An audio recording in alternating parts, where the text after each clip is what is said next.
नमस्कार दोस्तों, स्वागत है आपका। दोस्तों आइए देखते हैं यूपी पीसीएस प्रीलिम्स में सन 2000 ईस्वी के हिस्ट्री के आए हुए प्रश्न। यह इसलिए भी जरूरी है कि अनेक बार अनेक प्रश्न रिपीट होते हैं। तो पहले देखिए, शुरुआत में बौद्ध संगीतियां हैं चारों। तो प्रथम बौद्ध संगीति का आयोजन राजगृह में हुआ था 483 ईसा पूर्व में। इसके अध्यक्ष महाकश्यप जी थे और उस समय शासक था हर्यक वंश का अजात शत्रु। दूसरी बौद्ध संगीति देखिए वैशाली में हुई थी 383 ईसा पूर्व में। इस संगीति के अध्यक्ष साब कमीर जी थे और शासक था कालाशोक। तीसरी बौद्ध संगीति देखिए पाटलिपुत्र में हुई थी 251 ईसा पूर्व में और इस समय हम जानते हैं कि इसके अध्यक्ष मोगलीपुत्र तीसरे जी थे और इस समय शासक भारत का हम जानते हैं ये कौन था, अशोक महान। चौथा देखिए कि कश्मीर में प्रथम सदी ईस्वी में बौद्ध संगीति हुई थी चौथी और इस संगीति के अध्यक्ष थे वसुमित्र जी और अश्वघोष जी इस संगीति के उपाध्यक्ष थे और शासन इस समय कनिष्क का था। नेक्स्ट देखिए शासक हैं, उनका राज्य है और उसकी राजधानी है। तो शासक हैं प्रदोत्य, इनका राज्य है अवंती और राजधानी है उज्जैनी। दूसरे देखिए शासक हैं उदयन, इनका राज्य है वश्य और राजधानी है कौशाम्बी। तीसरे शासक हैं प्रसेनजीत, इनका राज्य है कौशल और राजधानी है श्रावस्ती। श्रावस्ती के संदर्भ में एक तथ्य को भी ध्यान में रखना एग्जाम की दृष्टि से कि सर्वाधिक बुद्ध जी ने सर्वाधिक उपदेश कहाँ दिया था, तो यहीं श्रावस्ती में ही बुद्ध जी ने सर्वाधिक उपदेश दिया था।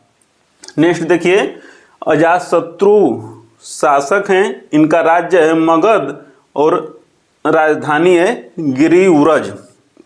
नेक्स्ट देखिए कि कल्हण की राज तरंगिणी को आगे बढ़ाया किसने, जोनराज एवं श्रीवर ने। नेक्स्ट देखिए कि सल्तनत काल में लोक निर्माण विभाग किसने आरंभ किया, फिरोज तुगलक ने।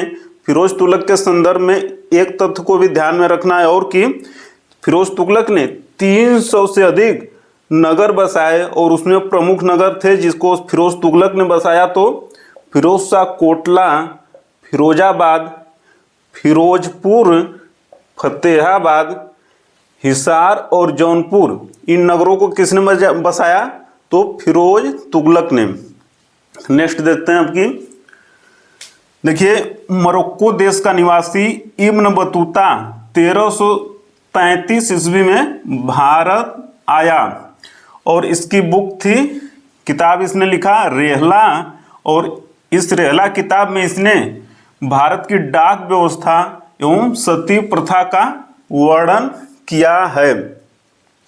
इसको देखिए दिल्ली का काजी नियुक्त किया गया, दिल्ली का काजी इसको नियुक्त किया गया किसे, इब्न बतूता को, जो कि कहाँ का था, मोरक्को का नागरिक था, भारत आया था। और इसको फिर चीन भेजा, इसको चीन भी भेजा गया था और चीन इसको भेजा था मोहम्मद बिन तुगलक ने। तो इब्न बतूता किसके समय में भारत आया था, मोहम्मद बिन तुगलक के समय भारत आया था। मोहम्मद बिन तुगलक ने इसे दिल्ली का काजी नियुक्त किया और अपना प्रतिनिधि बनाकर चीन देश भी भेजा। फिर देखिए बहुत ही महत्वपूर्ण तथ्य कि महमूद गजनवी जो लुटेरा था, भारत पर आक्रमण किया था, तो इसने एक सिक्का चलाया था जिसपे लक्ष्मी जी की आकृति थी और संस्कृत में उस पे लेख भी लिखा था उस सिक्के पे। नेक्स्ट देखिए कि मदुरा विजयम काव्य में अपने पति के विजय अभियानों का वर्णन किसने किया है, तो कवयित्री गंगा देवी जी ने किया है। और बुक्का प्रथम का पुत्र कुमार कंपन था, बुक्का प्रथम का पुत्र कुमार कंपन था, इसने ही मदुरा विजय की थी। इस तथ्य को भी ध्यान में रखना है। नेक्स्ट देखिए जब अकबर भारत का शासक बना तो 1563 ईस्वी में अकबर ने वाराणसी एवं प्रयागराज में तीर्थ यात्रा कर को समाप्त कर दिया। 1563 ईस्वी में अकबर ने वाराणसी और प्रयागराज में तीर्थ यात्रा कर को समाप्त कर दिया। फिर देखिए, फिर जब शाहजहां शासक बना बाद में, तो इसने तीर्थ यात्रा कर को पुनः लगा दिया। तो वाराणसी के कविंद्राचार्य जी के नेतृत्व में, प्रश्न ये पूछा था कि वाराणसी के किसने, तो कविंद्राचार्य जी के नेतृत्व में संत महात्माओं की एक टोली शाहजहां से मिली और उसने वाराणसी और प्रयागराज को तीर्थों कर समाप्त करने का निवेदन किया और शाहजहां से। नेक्स्ट देखिए कि अकबर ने 1582 ईस्वी में दीन इलाही को चलाया और अकबर का प्रबल विरोधी था धार्मिक नीतियों का। अकबर के धार्मिक नीतियों का प्रबल विरोधी कौन था? प्रबल अब्दुल कादिर बदायूनी, और इसने दीन इलाही को धर्म कहा है। प्रश्न यह पूछा था कि दीन इलाही को धर्म किसने कहा है, तो अब्दुल कादिर बदायूनी ने दीन इलाही को धर्म कहा है।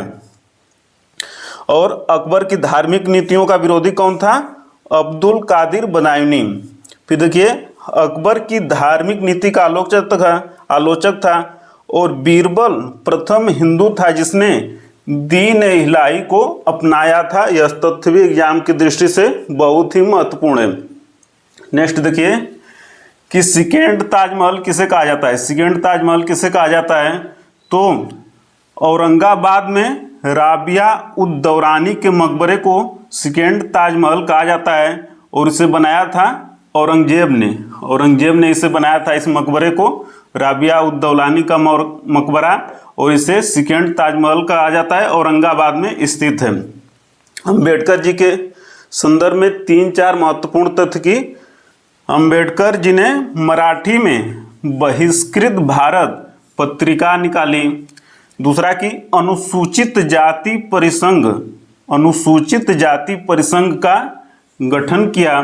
तीसरा कि अंबेडकर जी के संबंध में बीएस मुंजे ने कहा था कि अंबेडकर को उदार ब्रिटिश सरकार द्वारा थोपा गया नेतृत्व प्राप्त हुआ था क्योंकि इनकी सेवाएं राष्ट्रवादी नेताओं को बाधा पहुंचाने के लिए आवश्यक थीं। नेक्स्ट देखिए कि मुस्लिम लीग का लाहौर अधिवेशन मार्च 1940 ईस्वी में हुआ था।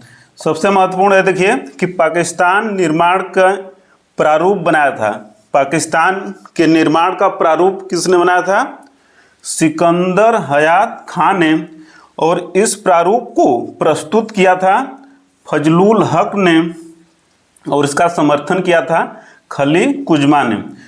मुस्लिम लीग का लाहौर अधिवेशन मार्च 1940। तो आज इतना ही दोस्तों, मिलते हैं जल्दी अगले प्रश्न में, तब तक सादर नमस्कार।